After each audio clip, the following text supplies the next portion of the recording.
اس نے میرے کندھے پر ہاتھ رکھا اور بولا، ارشد، میں تو تمہارا دوست ہوں۔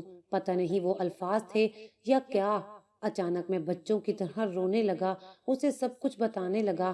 اس نے مجھے چپ نہیں کروایا اور میں کتنی ہی دیر روتا رہا۔ اس کی بھی آنکھیں نم تھیں۔ جب میں رو چکا تو اس نے کہا، چل آج باہر کھانا کھانے چلتے ہیں، کئی دن ہو گئے ہم نے کچھ اچھا نہیں کھایا۔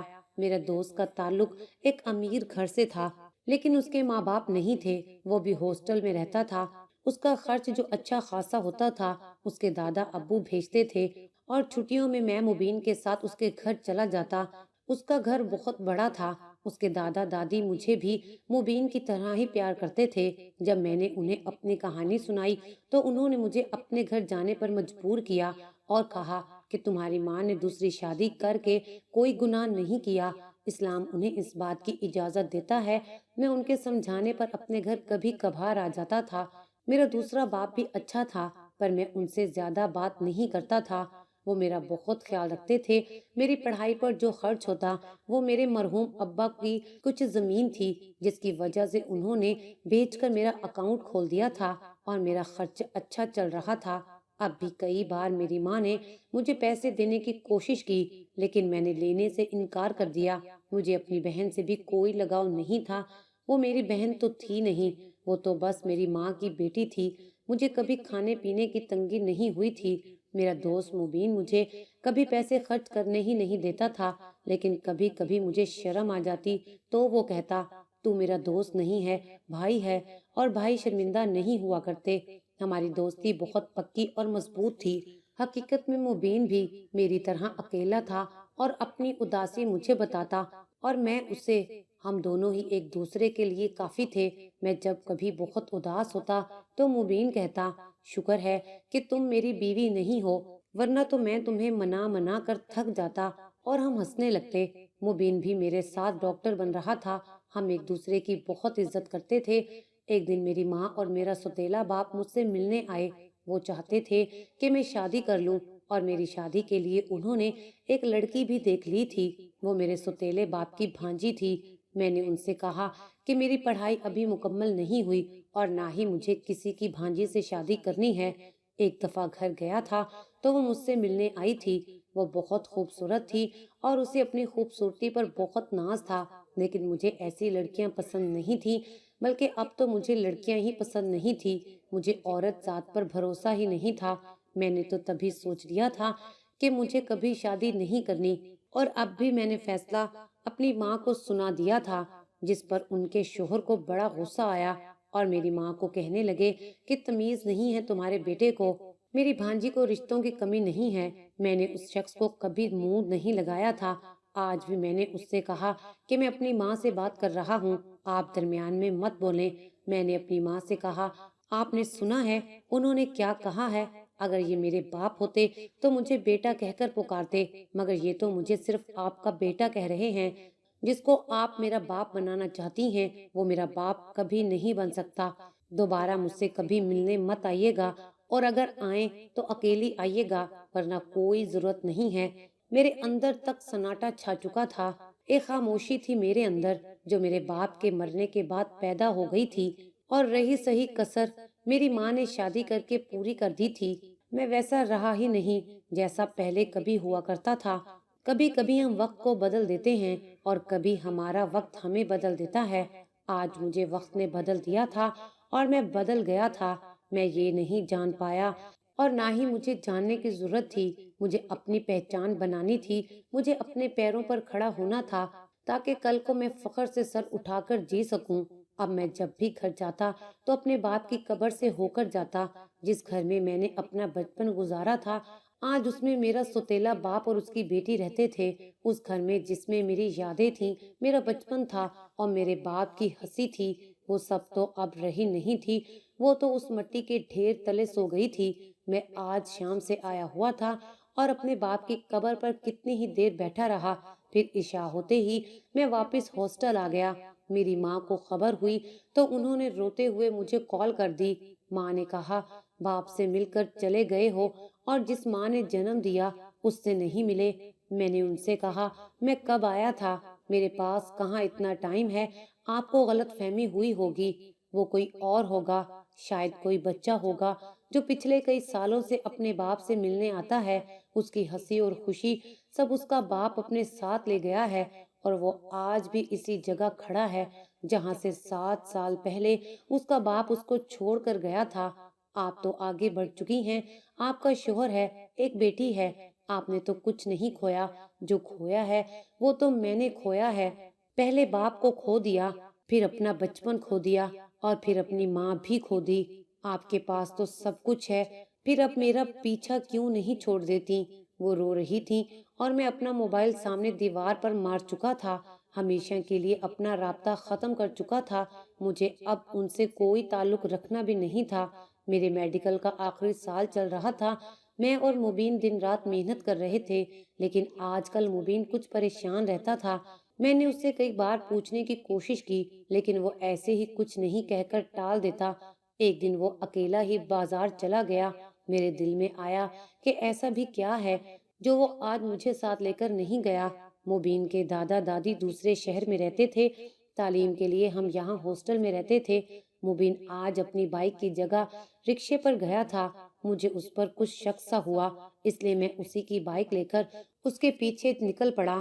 یہ بائک ہم دونوں کے استعمال میں تھی، جب بھی ہمیں کہیں جانا ہوتا تو ہم اکٹھے جاتے، اور اس دن مبین کی حالت ٹھیک نہیں لگ رہی تھی، وہ چپ چاپ سجا رہا تھا۔ میں نے اس کا پیچھا کیا، وہ ایک پل پر جا کر رک گیا۔ میں نے غور سے دیکھا تو مبین رو رہا تھا، تبھی وہ پل پر چڑھ گیا۔ اسی وقت میرے دماغ نے کام کیا اور میں نے فل سپیڈ سے بائک گھمائی اور اس کے آگے جا کر اس کو پیچھے کھینچ لیا، اس کو 2-3 تھپڑ مارے اور پوچھا وہ کیوں مرنا چاہتا ہے۔ مجھے کچھ سمجھ نہیں آ رہا تھا، اور پھر وہ میرے گلے لگ کر روتا رہا۔ مجھے یقین ہو گیا کہ مرد 2 چیزوں پر روتا ہے، یا تو کسی عورت نے دل توڑا ہو، یا پھر وہ اپنے حالات سے تنگ آ گیا ہو۔ اس کی ایک بات تو ثابت ہو چکی تھی کہ وہ کوئی عورت ہی ہوگی، کیونکہ مبین کے مالی حالات بہت اچھے تھے۔ تبھی میں نے اس سے پوچھا کون ہے وہ جس کے لیے وہ مرنے چلا تھا۔ اس نے میرا بھی نہ سوچا کہ میرا کیا ہوگا۔ تب اس نے بتایا کہ وہ کسی نگین نامی لڑکی کو پسند کرتا ہے، اور وہ لڑکی بھی میرے دوست کو پسند کرتی ہے۔ اس کے دادا دادی ان کے گھر رشتہ بھی لے کر گئے، لیکن انہوں نے کہا کہ ہم اپنے خاندان سے باہر شادی نہیں کرتے، اور رشتے سے انکار کر دیا۔ جب انہیں معلوم پڑا کہ نگین بھی مجھ سے محبت کرتی ہے تو انہوں نے نگین کو بہت مارا۔ وہ لوگ بہت سخت دل ہیں۔ نگین کی سوتیلی ماں اس پر بہت ظلم کرتی ہے، اور وہ نگین کی شادی اپنے بھائی کے بیٹے سے کرنا چاہتی ہے، جو بہت ہی آوارہ لڑکا ہے، اور اب اس کے ساتھ وہ لوگ نگین کی شادی کر رہے ہیں۔ آج نگین کی مہندی ہے، صبح وہ مجھے چھوڑ کر چلی جائے گی۔ میں اس کو نہیں چھوڑ سکتا، میں اس کے بغیر نہیں جی سکتا۔ تب میں نے اسے ایک تھپڑ مارا، اور وہ اپنی گال پر ہاتھ رکھ کر مجھے گھورتا رہا، پھر روتے ہوئے کہنے لگا کہ ٹھیک ہے، تھپڑ مار مار کر مجھے مار ڈالو، میں نہیں جینا چاہتا۔ میں نے اس کو گلے سے لگا لیا، اور پھر میں نے اس کے کان میں کچھ کہا تھا جس پر وہ چونک گیا اور پھر ہنسنے لگا۔ مجھے اس پر بہت غصہ تھا کہ اس نے مجھے یہ بات پہلے کیوں نہیں بتائی۔ اصل میں نگین ہمارے ہی کالج میں پڑھتی تھی۔ میرے دوست نے کئی بار نگین کا ذکر بھی کیا، لیکن مجھے لگا کہ وہ صرف دوست ہے۔ کئی بار مجھے شک بھی ہوا تھا، لیکن پھر ان کا رابطہ ختم ہو گیا۔ میرا دوست ہر بار کہتا تھا کہ میں اپنی پسند سے شادی کروں گا، مگر آج اس نے ساری بات بتا دی تھی۔ اب ہمارا پلان نگین کو اس کے گھر سے اٹھانے کا تھا۔ ہم ہاسٹل آ چکے تھے اور ساتھ مزید 3 دوستوں کو بھی ملا لیا تھا۔ ہم نے آج رات ہی 4 بجے نگین کو اٹھانا تھا، اور اس کے لیے ہمیں ایک ٹیم کی شکل میں کام کرنا تھا۔ ہم ٹھیک 2 بجے نگین کے گھر کے باہر تھے۔ کچھ ہی دیر میں اور میرا دوست نگین کے گھر کی دیوار پھلانگ کر اندر جا چکے تھے۔ 3 دوست باہر پہرا دے رہے تھے، ایک دوست گاڑی سٹارٹ کیے ہوئے تھا۔ ہم مستقبل کے ڈاکٹر کیا کرنے جا رہے تھے۔ نگین بھی ہمارے ساتھ ڈاکٹر بن رہی تھی، مگر اس کی سوتیلی ماں اس کا کالج ختم کروا کے اس کی شادی کروا رہی تھی۔ خیر ہمیں نگین کا کمرہ مل گیا، اور وہ بھی پنکھے سے کپڑا باندھ رہی تھی، مطلب رات کے 3:30 بجے وہ خودکشی کرنے والی تھی۔ تبھی میں نے دستک دی اور مبین نے موبائل کی لائٹ ماری۔ جیسے ہی اس نے مبین کو دیکھا تو کھڑکی کھول دی اور ہم کھڑکی سے اندر چلے گئے۔ وہ مبین کے سینے سے لگ کر رو رہی تھی، مبین بھی ساتھ رو رہا تھا، اور میں منہ پہ ہاتھ رکھ کر ہنس رہا تھا۔ پھر ان دونوں کو یاد دلایا کہ ہم یہاں کیوں آئے تھے، جس پر نگین نے انکار کر دیا۔ میں نے اس کے سر پر ہاتھ رکھا اور کہا کہ مجھے اپنا بھائی سمجھو، تمہارے سر پر ہاتھ رکھا ہے تو بھائی ہونے کا فرض ہمیشہ نبھاؤں گا۔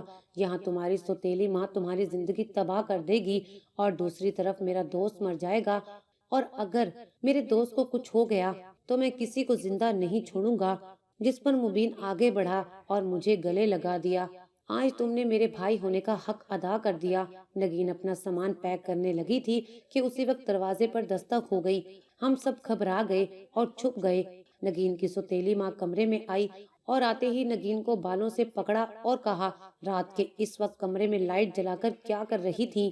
پھر اس کی نظریں پنکھے پر لٹکے کپڑے پر پڑیں اور وہ سینے پر ہاتھ رکھ کر بین کرنے لگی۔ اس سے پہلے کہ اس کی آواز سے کوئی جاگ جاتا، میرے ہاتھ نے کام کیا اور میں نے گلدان اس کے سر پر دے مارا، جس سے وہ بے ہوش ہو کر گر گئی۔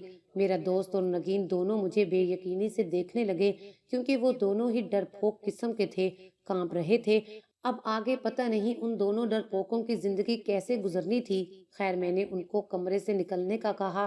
اب کم از کم صبح تک اس عورت کو ہوش نہیں آنا تھا۔ میں نے باہر دوست کو مس کال دی اور اس نے گاڑی سٹارٹ کر لی۔ اب پلان بدل چکا تھا۔ صبح کے 5 بج رہے تھے۔ سب سے پہلے ہم ایک مسجد میں ان دونوں کا نکاح ہم 5 دوستوں کی موجودگی میں ہوا۔ اب صرف نگین کو مبین کے گھر بھیجنا تھا، تاکہ اگر لڑکی کے گھر والے مبین پر کوئی کارروائی کریں تو ہم سب بچ جائیں۔ دوسری طرف جیسے ہی نگین میرے دوست یعنی اپنے شوہر کے گھر پہنچی تو وہ محفوظ ہاتھوں میں پہنچ چکی تھی۔ ہم سب بھی ہاسٹل لوٹ آئے اور سو گئے۔ میرا دوست مسکرا رہا تھا اور نگین سے رابطے میں تھا۔ ساری خبر مبین کے دادا ابو کو کر دی گئی تھی۔ انہوں نے کہا، جیو میرے شیر، تو نے میرا نام روشن کر دیا۔ میرے دوست کے دادا ابو ایسے ہی خوشباش انسان تھے۔ وہ میرے دوست کے دادا کم اور دوست زیادہ تھے۔ یہ سارا پلان میں نے بنایا تھا اور ہم نے 5 گھنٹوں میں اسے مکمل بھی کر لیا تھا۔ میرا دوست مبین حیران ہو رہا تھا کہ ایک ہی رات میں اسے اس کی محبت بھی مل گئی اور اس کا نکاح بھی ہو گیا ہے۔ میں سوچ چکا تھا۔ ٹھیک 11 بجے پولیس آئی اور اس کے ساتھ نگین کے والد اور سوتیلے بھائی بھی تھے۔ انہوں نے آج تک مبین کو نہیں دیکھا تھا۔ جب مبین کے دادا دادی رشتہ لینے گئے تھے تب بھی مبین ساتھ نہیں گیا تھا، اور نگین کے پاس جو موبائل تھا وہ بھی سادہ تھا۔ اس کے اندر بھی مبین کی کوئی تصویر نہیں تھی۔ میں جانتا تھا کہ وہ بھی نرم دل اور تھوڑا کمزور ہے۔ تبھی میں نے اسے کہا کہ آج کے دن کے لیے میں مبین بن کر رہوں گا، تم اپنی زبان بند رکھنا۔ تبھی دروازے پر دستک ہوئی۔ دروازہ کھولا تو سامنے پولیس کھڑی تھی۔ جیسے ہی پولیس نے پوچھا کہ مبین کون ہے تو میں نے بول دیا کہ میں ہوں مبین۔ میرا دوست حیرت سے میری طرف دیکھ رہا تھا۔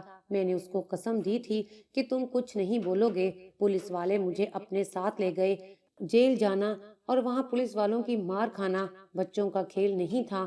انہوں نے مجھے اتنا مارا جتنا مار سکتے تھے۔ میرا موبائل بھی مجھ سے لے لیا گیا، اس کا ریکارڈ نکالا گیا، لیکن کہیں بھی یہ بات ثابت نہیں ہوئی تھی کہ مبین کا رابطہ نگین سے ہوا ہو۔ اور پھر شام کے 8 بجے مبین کے دادا آ چکے تھے۔ مبین بھی ان کے ساتھ تھا۔ ان کے پاس میری ضمانت کے کاغذات تھے۔ مجھے رہا کر دیا گیا۔ میں نے یہ سب کچھ بڑی ہی چالاکی سے کیا تھا۔ ابھی تک کسی کو بھی حقیقت کا کچھ پتہ نہیں تھا۔ میں پورا 1 ماہ ہسپتال میں رہا۔ مبین ہر طرح سے میرا خیال رکھتا اور مجھے دیکھ کر روتا رہتا۔ انہی دنوں ہسپتال میں میری ملاقات تانیہ نامی لڑکی سے ہوئی۔ ہم دونوں نے ایک دوسرے کو پسند کر لیا اور شادی کا فیصلہ بھی کر لیا۔ میرے دوست کے دادا ابو نے میرا رشتہ وہیں طے کروا دیا اور ٹھیک 3 سال بعد میرے ڈاکٹر بنتے ہی ہماری شادی ہو گئی تھی۔ میرے دوست مبین نے اپنا ہسپتال بنا لیا تھا اور میں بھی اسی کے ہاسپٹل میں جاب کر رہا تھا۔ میرا دوست اپنی بیوی نگین کے ساتھ بہت خوش تھا۔ ان کے 2 بچے بھی ہو گئے تھے، مگر ابھی تک میری کوئی اولاد نہیں ہوئی تھی، جبکہ میری شادی کو بھی 2 سال ہونے والے تھے۔ اب تو میری بیوی بھی اولاد کے لیے ترسنے لگی تھی۔ اس کا میرے ساتھ رویہ بھی بہت خراب ہو گیا تھا۔ بات بات پر مجھ سے لڑنے لگتی تھی۔ انہی دنوں میرے دوست نے ہسپتال میں ایک نئی نرس رکھی تھی۔ اس کا نام سدرا تھا۔ وہ نرس کم اور مہارانی زیادہ لگتی تھی۔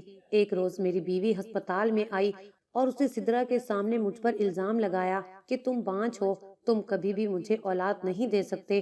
میری بیوی تانیہ مجھ سے طلاق مانگ رہی تھی اور میں اپنی نرس سدرا کے سامنے چپ بیٹھا رہا۔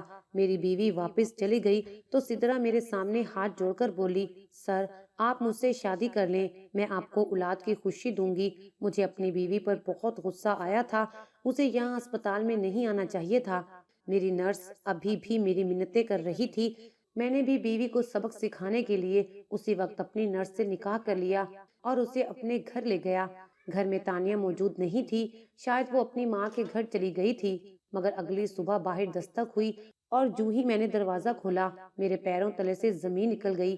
میری پہلی بیوی تانیہ اپنا بیگ لیے کھڑی تھی، وہ واپس آ گئی تھی۔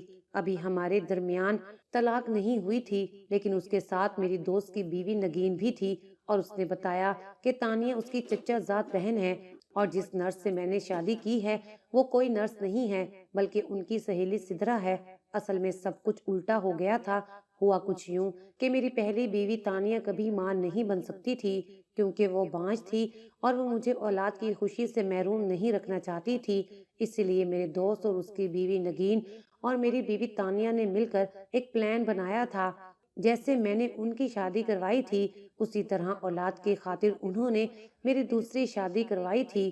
اب سب میرے سامنے مجرموں کی طرح بیٹھے تھے۔ مجھے ان سب پر بہت غصہ تھا، اس لیے میں گھر چھوڑ کر چلا گیا۔